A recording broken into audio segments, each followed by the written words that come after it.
Kohlrausch, क्या Kohlrausch नियम,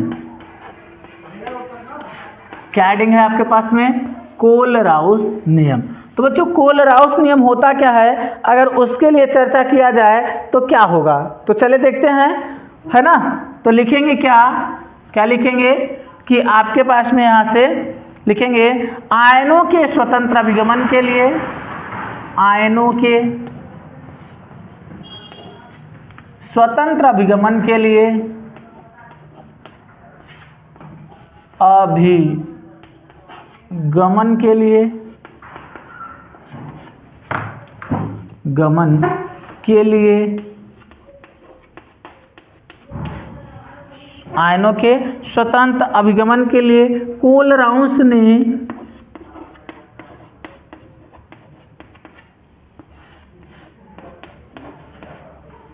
एक नियम प्रस्तुत किया,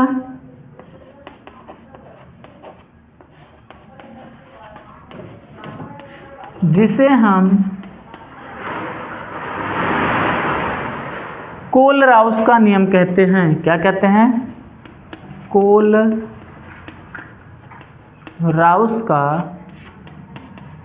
नियम कहते हैं, कहते हैं। इनके अनुसार क्या लिखेंगे, इनके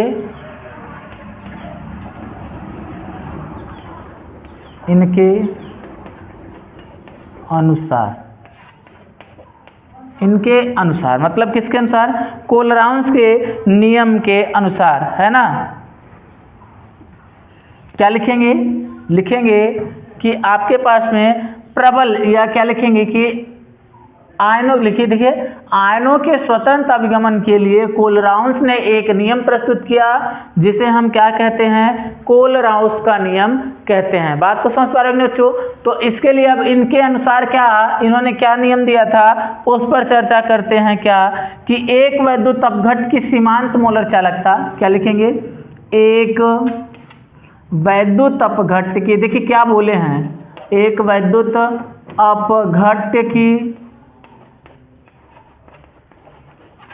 अपघट्ट की सीमांत, बच्चों डिफिनीशन बताएं आपके पास में, सीमांत मोलर चालकता क्या होती है, क्या सीमांत मोलर चालकता, इसके बारे में चर्चा किया गया है आपसे कि सीमांत मोलर चालकता होती क्या हो, है ना।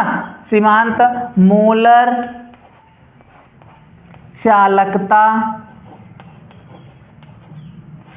क्या सीमांत मोलर चालकता के, है ना, सीमांत मोलर चालकता के या उसके, सीमांत मोलर चालकता के उसके धनायनों एवं ऋणायनों की चालकता के, उसके धनायनों एवं धनायनों, अरे बच्चों यहाँ धनायनों लिखना है ना, धनायनों, धनायनों एवं क्या बच्चों, ऋणायनों, धनायनों एवं ऋणायनों के क्या है, धनायनों एवं ऋणायनों के अलग अलग योगदानों के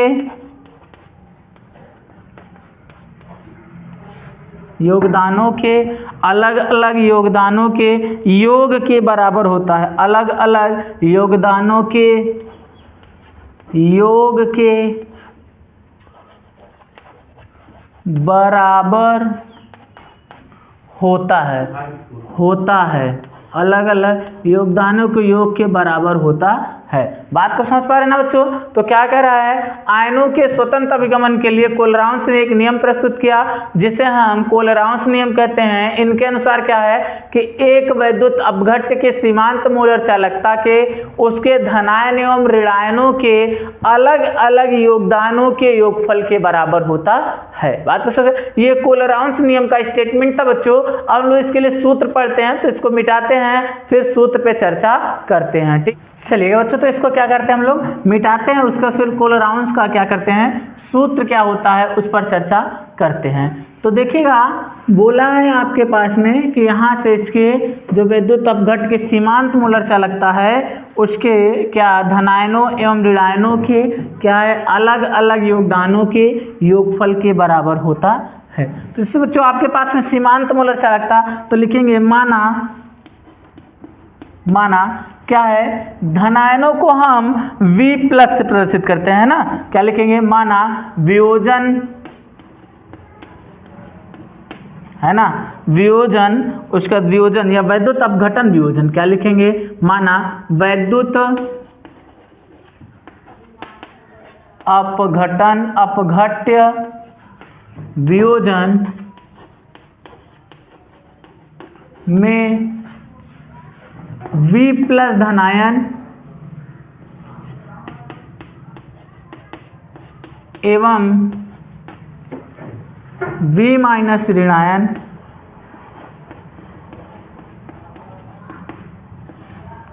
हो तो इसके सीमांत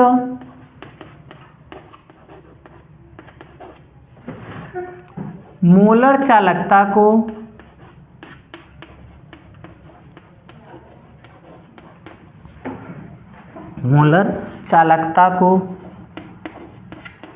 निम्न सूत्र द्वारा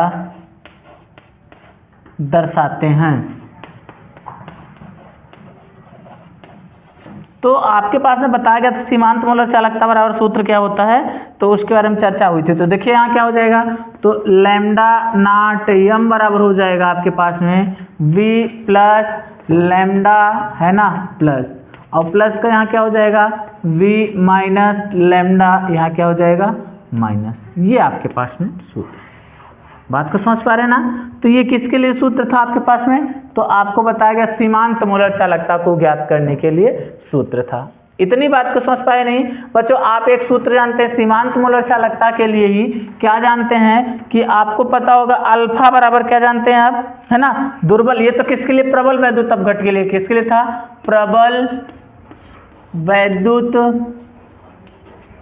अपघट्य के लिए, अपघट्य के लिए, किसके लिए था, प्रबल वैद्युत अपघट्य के लिए था।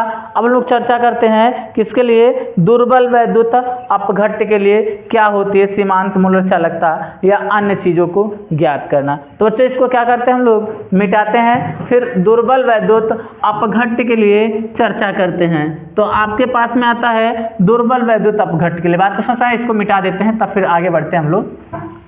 देखना क्या होता है आपके पास में, एक सूत्र पढ़ा होगा अल्फा बराबर यानी वियोजन स्थिरांक या वियोजन बराबर, आप जानते हैं डायरेक्टली क्या जानते हैं, अल्फा बराबर यहाँ से आपको पता होगा लैम्डा m अपान क्या लैम्डा नॉट m, ये चीज़ पता होगा। अगर यहाँ से कक्षा 11 में आप पढ़े होंगे के अल्फा बराबर क्या होता है, C² अपान 1 - अल्फा। अगर ये वैल्यू समीकरण 1 बनाई जाए और इसे 2 समीकरण बनाए, किसके लिए है, दुर्बल के लिए है बच्चों, ध्यान रखिएगा, दुर्बल वैद्युत अपघट्य के लिए, वैद्युत अपघट्य के लिए मोलर चालकता, क्या मोलर चालकता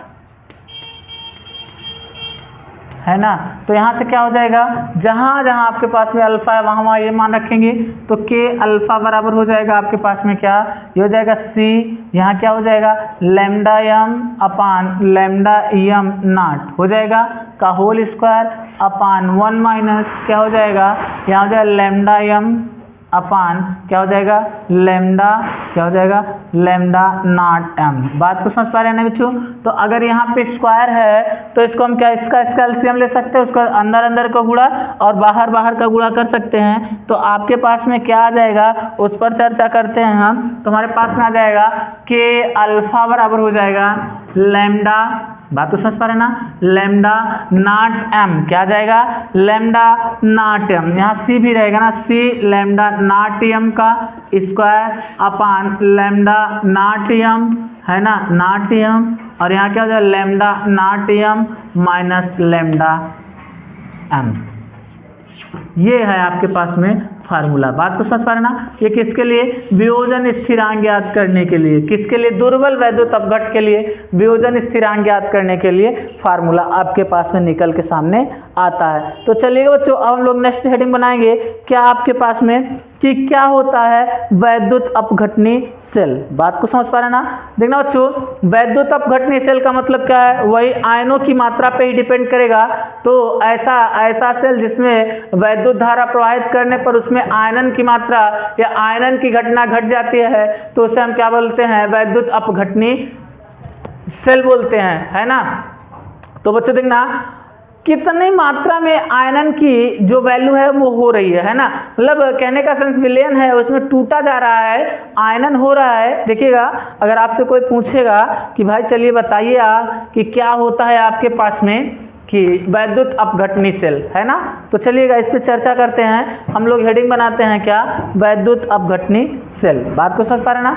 चलिएगा देखते हैं, इसको मिटाते हैं फिर आगे बढ़ते हैं। किस पर चर्चा करते हैं? वैद्युत अपघटनी सेल पे। तो बच्चों आपके पास में पता ही होगा कि वैद्युत अपघटनी सेल होता क्या है ना, हमको इसी पे चर्चा करना है। तो देखिएगा यहाँ से आपके पास में हेडिंग बनाएंगे वैद्युत अपघटनी सेल। क्या हेडिंग बनाएंगे? वैद्युत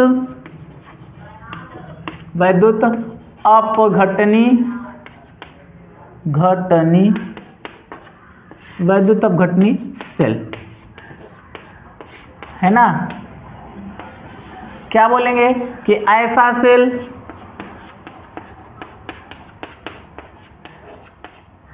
जिसमें वैद्युत धारा प्रवाहित करने पर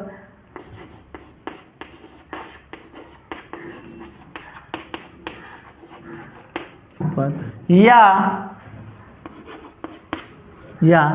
वैद्युत धारा निकालने पर, है ना, वैद्युत धारा निकलेगी या तो प्रवाहित होगी और या तो दिया जाएगा, है ना। प्रवाहित करने पर, रहने दो या ना लिखो, प्रवाहित करने पर आयनन की मात्रा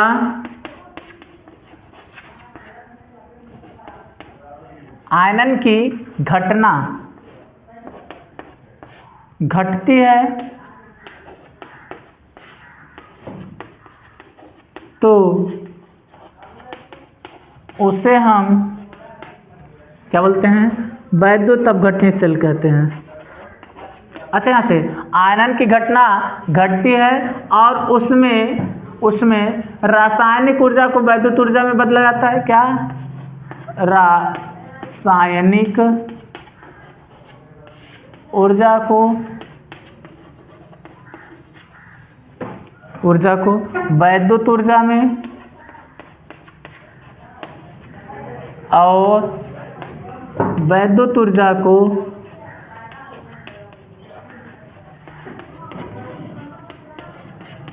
रासायनिक ऊर्जा में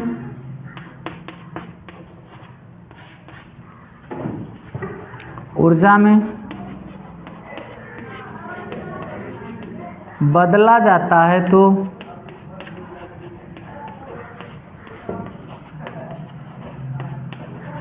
उसे हम क्या बोलेंगे बच्चों? बोलेंगे वैद्युत अपघटनी सेल। क्या है? वैद्युत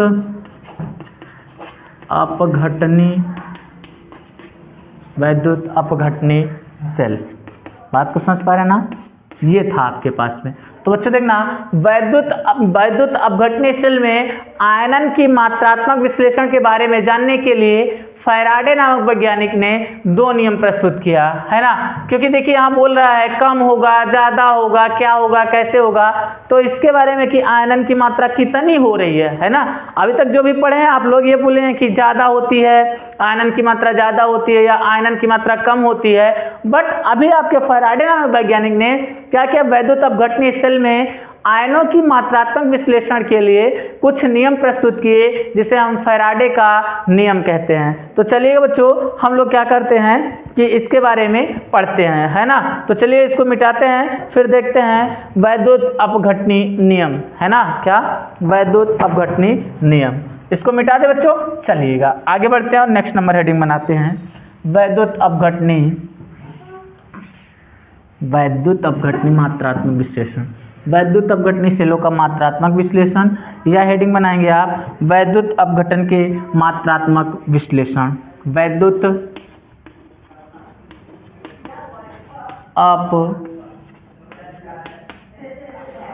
अपघटन के लिए, वैद्युत अपघटन के लिए मात्रात्मक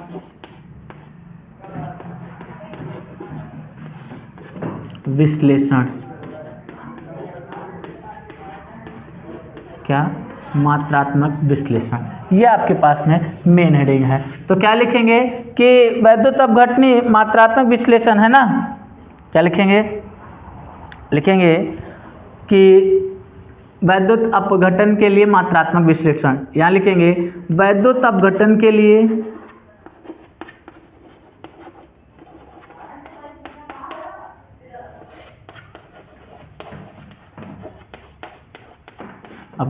लिए माइकल फैराडे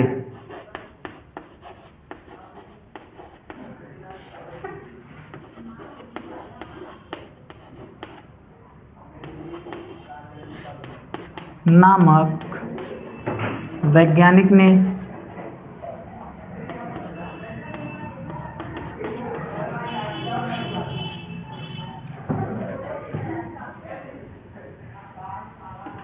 उसके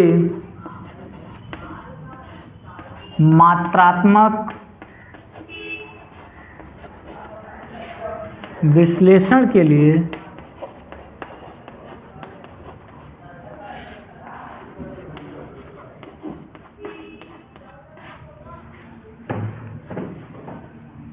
दो नियम प्रस्तुत किए,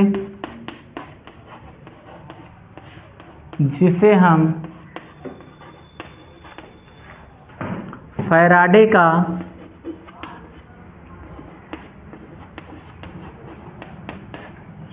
प्रथम नियम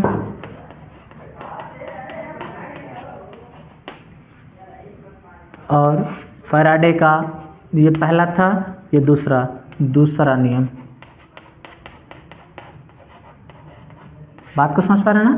ये माइकल फैराडे ने वैद्युत अपघटन के मात्रात्मक विश्लेषण के लिए 2 नियम प्रस्तुत किए, जिसे हम क्या कहते हैं, फैराडे का प्रथम नियम और फैराडे का द्वितीय नियम। तो चलिए बच्चों हम लोग चर्चा करते हैं फैराडे का प्रथम नियम, है ना। क्या होता है फैराडे का प्रथम नियम, तो इस पर हम लोग क्या ध्यान देंगे, है ना। देखते हैं, मिटाते हैं इसको और आगे बढ़ते हैं। देखिएगा क्या कहता है, हेडिंग बनाएंगे आप लोग फैराडे का प्रथम नियम। क्या बनाएंगे हेडिंग, फैराडे का प्रथम नियम, माइकल फैराडे का प्रथम नियम। चलिएगा इसको मिटा देते हैं हम लोग बच्चों। अब हेडिंग बनेगी आपकी माइकल फैराडे की प्रथम नियम, है ना। क्या बनेगा हेडिंग, माइकल फैराडे का प्रथम नियम ना। चलिए देखते हैं, माइकल फैराडे का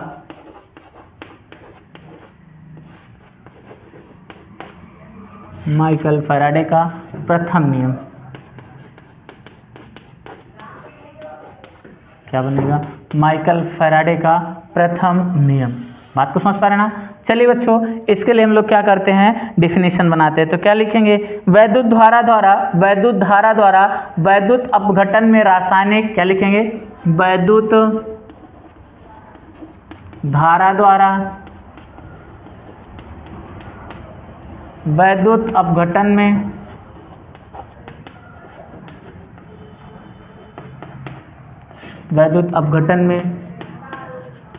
रासायनिक रासायनिक क्या बोले हैं कि आपके पास में रासायनिक विघटन की मात्रा वैद्युत अपघट्ट में प्रवाहित, क्या लिखेंगे, रासायनिक विघटन की मात्रा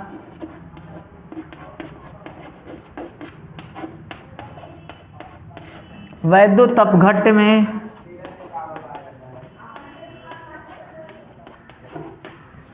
प्रवाहित धारा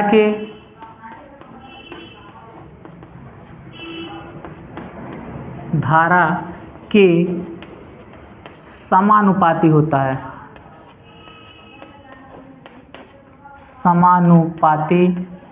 है, बात को समझ पर क्या कह रहा है, वैद्युत धारा द्वारा वैद्युत अपघटन में रासायनिक विघटन की मात्रा वैद्युत अपघट्ट में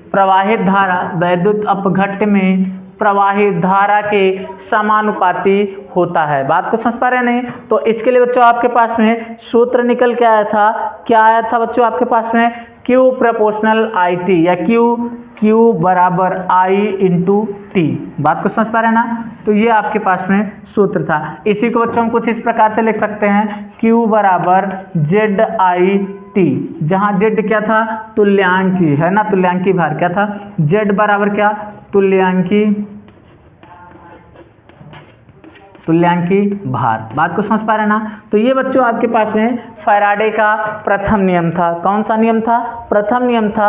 अब हम लोग चर्चा करेंगे फैराडे के द्वितीय नियम पर। बात को समझ पा रहे हैं ना? तो चलिए बच्चों हम लोग हेडिंग बनाएंगे फैराडे का द्वितीय नियम, ठीक है ना।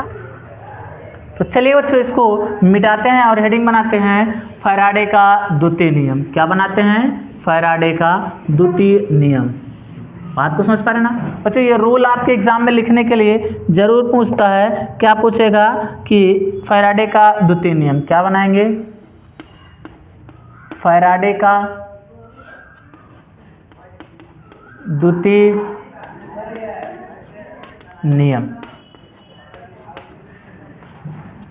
फैराडे का द्वितीय नियम क्या होता है, इस पर हम लोग क्या करते हैं, चर्चा करते हैं। तो क्या लिखेंगे, इसमें लिखेंगे विभिन्न वैद्युत अपघट्ट के विलयनों में,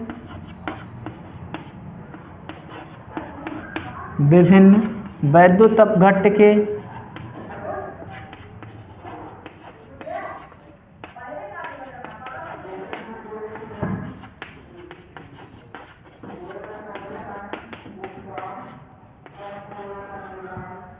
विभिन्न वैद्युत अपघट्ट के विलयनों में विद्युत धारा की समान मात्रा प्रवाहित करने पर विद्युत धारा की समान मात्रा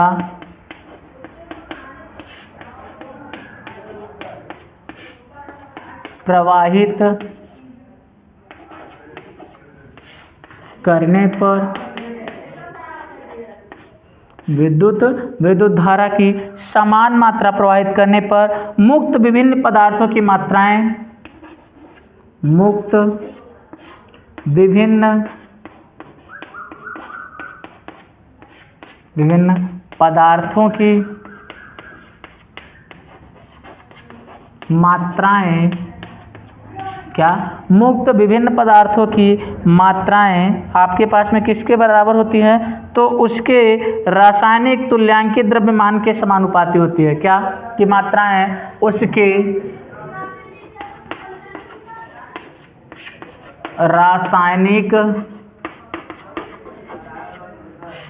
रासायनिक तुल्यांक के समानुपाती होती है, रासायनिक तुल्यांक की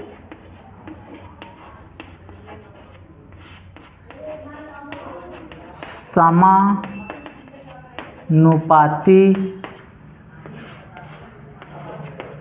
होता है। अर्थात बच्चों क्या हो जाएगा, E1/E2 बराबर W1/W2। ये आपके पास में क्या है, फार्मूला है, किसके लिए, फैराडे के द्वितीय नियम के लिए। बात को समझ पा रहे हैं ना बच्चों? चलिए